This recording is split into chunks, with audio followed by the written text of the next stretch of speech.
Dear students, मैं doctor Deepti Srivastava associate professor in zoology government rural college Bikaner आप लोगों को आज इंसेक्ट्स के हेड के बारे में बताऊंगी। सबसे पहले contents, introduction, head segmentation, orientation of head, head skeleton.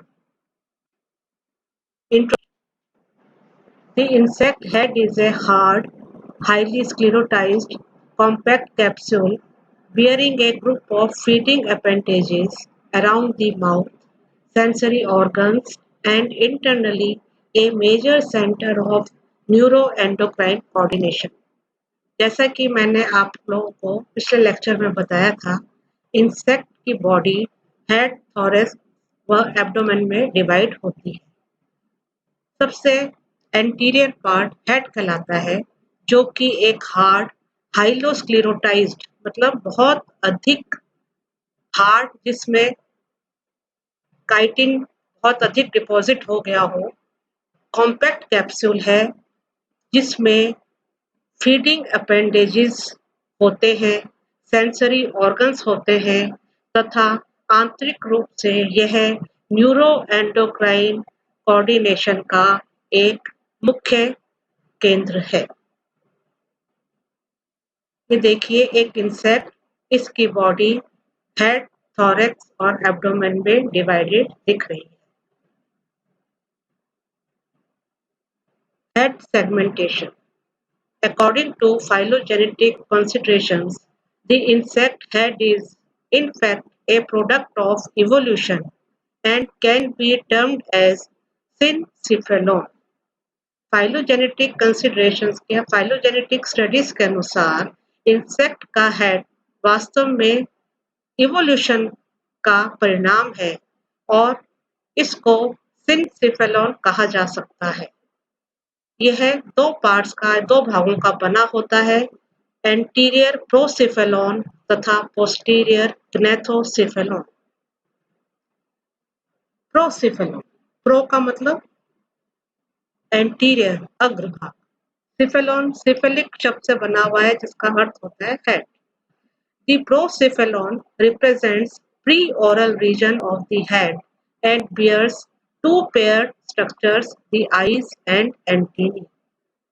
प्रोसिफेलॉन pre oral region को रिप्रेजेंट करता है, प्रदर्शित करता है। प्री ओरल यानी कि मुख से पहले का भाग, और इस भाग में दो जोड़ी स्ट्रक्चर्स होते हैं, आईज तथा anti. The procephalon is thought to be derived from the ancestral head, the archencephalon or blastocephalon, after an incorporation of at least one posterior trunk segment of the ancestor. यह माना जाता है कि head की उत्पत्ति ancestral प्रोसिफेलॉन की उत्पत्ति ancestral head से हुई है। इस एंसेस्ट्रल हेड को आर्केनसिफेलॉन या ब्लास्टोसिफेलॉन कहा जाता है। इसमें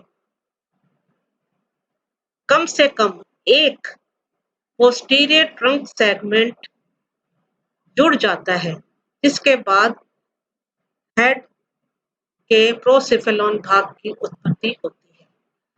The brain is considered as a fused ganglion of the procephalon. प्रोसिफेलॉन में ब्रेन प्रेजेंट होता है और ब्रेन जो है वो एक फ्यूज्ड गैंग्लियन है। दूसरा part ग्नेथोसिफेलॉन. Embryological and morphological studies suggest that the gnathocephalon is composed of three segments, that is mandibular, maxillary and labial segments. Embryological और मॉर्फोलॉजिकल स्टडीज से ये पता चलता है कि ग्नेथोसिफेलॉन तीन सेगमेंट्स का बना हुआ है और ये सेगमेंट्स हैं मैंडिबुलर, मैक्सिलरी तथा labial segments. In an adult insect, these segments are evident from their paired appendages. Adult insects में पेयर्ड अपेंडेजेस के द्वारा इन सेगमेंट्स के बारे में पता चलता है. The subesophageal ganglion is undoubtedly a composite ganglion of the gnathocephalon. Gnathocephalon का composite ganglion subesophageal ganglion.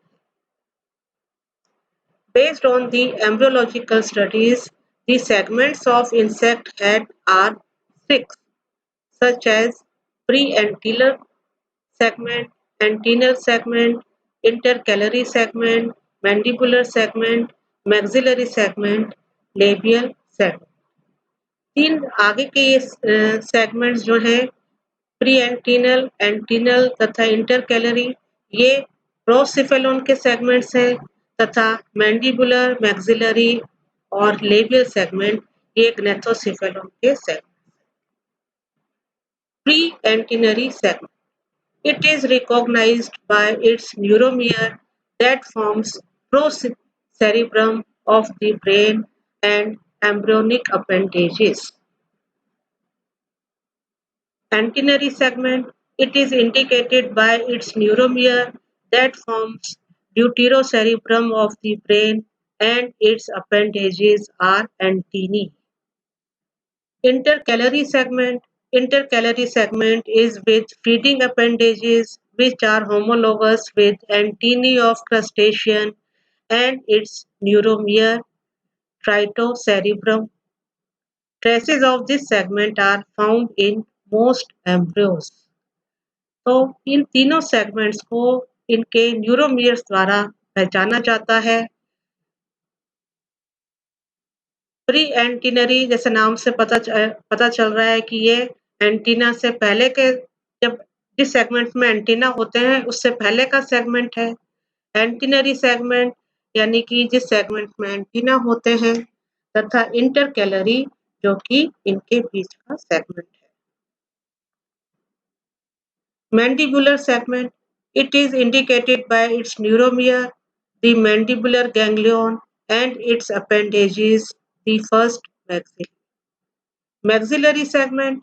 It is recognized by its neuromere, the maxillary ganglion and its appendages, the first maxilla. Labial segment. Labial segment is with its appendages, the labium and neuromere, labial ganglion. The neuromeres of last 3 segments fuse during development to form the subesophageal ganglion. तो ये तीनों segment जो हैं mandibular segment, maxillary segment तथा labial segment, ये तीनों ग्नेथोसिफेलोन के segments हैं तथा इन तीनों सेगमेंट्स के अपेंडेजेस इनके अनुसार ही इनका नाम है. मैंडिबुलर सेगमेंट यानी कि वो सेगमेंट जिसमें मैंडिबल्स या फर्स्ट मैक्सिली प्रेजेंट हैं. मैक्सिलरी सेगमेंट वो सेगमेंट जिसमें फर्स्ट मैक्सिलरी प्रेजेंट होते हैं और लेबियल सेगमेंट जिसमें लेबियम होता है. और इन तीनों सेगमेंट में इनके गैंग्लियन होते हैं. मैंडिबुलर गैंग्लियन जो कि मैंडिबुलर सेगमेंट में है, मैक्सिलरी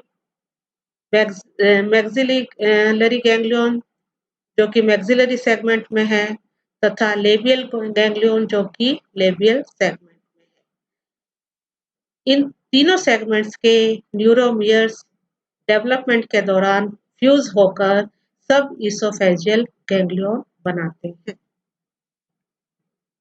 ये देखिए हेड सेगमेंटेशन इसमें दिखाई दे रहा है. 6 सेगमेंट्स दिखाई दे रहे हैं. First, second, third, fourth, fifth, sixth. ये पूरे के पूरे आगे की तरफ देखिए एंटीनरी सेगमेंट में एंटीना दिख रहे हैं और लेबियल सेगमेंट में लेब्रम दिख रहा है. मैक्सिलरी सेगमेंट में, मैंडिबुलर सेगमेंट में मैंडिबल. इस तरह से हेड यहाँ पर हेड के 6 सेगमेंट्स को दर्शाते हुए ये डायग्राम है. अब Head skeleton. The head of the insect loses its primary segmentation during the post-embryonic development. Head के जो सेगमेंट्स प्राइमरी प्राथमिक जो सेगमेंटेशन है वो पोस्ट एम्ब्रियोनिक डेवलपमेंट के दौरान खत्म हो जाता है, यानी कि इनके ये जो सेगमेंट्स हैं वो एडल्ट में दिखाई नहीं देते। Due to enormous sclerotization the head becomes a hard skeletal capsule. बहुत अधिक स्क्लेरोटाइजेशन होने के कारण हेड एक हार्ड स्केलेटल कैप्सूल में बदल जाता है। It bears externally a set of sensory and gnathal appendages. बाह्य रूप से इसमें सेंसरी तथा ग्नेथल अपेंडेजेस के एक सेट प्रेजेंट होता है। The sense organs include a pair of antennae, a pair of compound eyes, and 2 or 3 ocelli. Sense organs या संवेदी अंगों में एक जोड़ी एंटीनी, एक जोड़ी संयुक्त नेत्र कंपाउंड आईज तथा 2 या 3 ओसिलाई यानी कि सरल नेत्रक सम्मिलित होते हैं। The gnethal appendages comprise a pair of mandibles, a pair of maxillae and a labium. gnethal appendages में एक पेयर मैंडिबल्स, एक पेयर मैक्सिली तथा एक लेबियम आते हैं। The gnethal appendages constitute collectively along the labrum and hypopharynx a well-elaborated feeding apparatus. Gnethal appendages labrum और हाइपोफेरेंक्स के साथ सम्मिलित रूप से एक वेल इलेबोरेटेड एक सुविकसित फीडिंग एपरेटस बनाते हैं। Orientation of head. The position of mouth parts in relation to the body axis differs in different group of insects. The mouth parts may project downward, forward, or backward, and the head accordingly is designated as the following types. Body axis के relation में mouth parts की positions insects के विभिन्न groups में विभिन्न होती है। Mouth parts head से डाउनवर्ड निर्देशित हो सकते हैं, नीचे की तरफ हो सकते हैं, फॉरवर्ड यानी कि आगे की दिशा में प्रोजेक्ट हो सकते हैं और बैकवर्ड यानी कि पीछे की तरफ निर्देशित हो सकते हैं। माउथ पार्ट और बॉडी एक्सिस के बीच के रिलेशन के आधार पर या संबंध के आधार पर हेड के विभिन्न प्रकार होते हैं। पहला हाइपोग्नेथस head. The long axis of the head is vertical and mouth parts are ventral, that is, pointing downwards. This is a primitive type. The occipital foramen lies in or near transverse plane. Example, grasshoppers, cockroach. Hypognathous, hypo से मतलब पता चल रहा है, hypo का मतलब नीचे, ग्नेथस यानी कि जॉज या माउथ पार्ट्स के लिए ग्नेथस शब्द का इस्तेमाल किया गया है। हाइपोग्नेथस यानी कि माउथ पार्ट्स जो है वो नीचे की तरफ डाउनवर्ड दिशा में है। तो लॉन्ग एक्सिस जो हेड की जो लॉन्ग एक्सिस है वो वर्टिकल है और माउथ पार्ट्स वेंट्रल है यानी कि नीचे की तरफ पॉइंटिंग है। ये सबसे प्रिमिटिव टाइप है हेड की जिसको हाइपोग्नेथस हेड कहते हैं। ऑसिपिटल फोरामेन ट्रांसवर्स प्लेन में या उसके समीप होता है। हाइपोग्नेथस हेड ग्रासहॉपर्स, कॉकरोचेस आदि इंसेक्ट्स में मिलता है। नेक्स्ट हेड है प्रोग्नेथस हेड। प्रो का मतलब आगे। The long axis of the head is horizontal. Mouth parts are anterior in position. Occipital foramen is slightly inclined. Example, soldiers of termites and larvae of Endopterygosa. इस तरह के head की long axis horizontal या ऊर्ध्वाधर होती है। Mouth parts अग्र भाग में या माउथ पार्ट्स की स्थिति अग्र होती है। ऑसिपिटल फोरामेन कुछ इनक्लाइंड या तिरछा होता है। इसके उदाहरण हैं टर्माइट्स या दीमक के, सोल्जर्स या सैनिक तथा ऑर्डर एंडोप्टेरिकोटा के larvae. Next head, Opisthognathes head. This type of head occurs in Homoptera and Hemiptera, where the head is deflexed backwards so that mouth parts or proboscis slopes backwards between the front legs. इस तरह का mouth parts हाइपोप्टेरा तथा Hemiptera में पाए जाते हैं।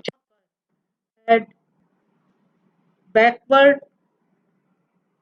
निर्देशित हो जाता है, डिफ्लेक्स्ड हो जाता है। इसके कारण माउथ पार्ट्स या प्रोबोस्किस सूंड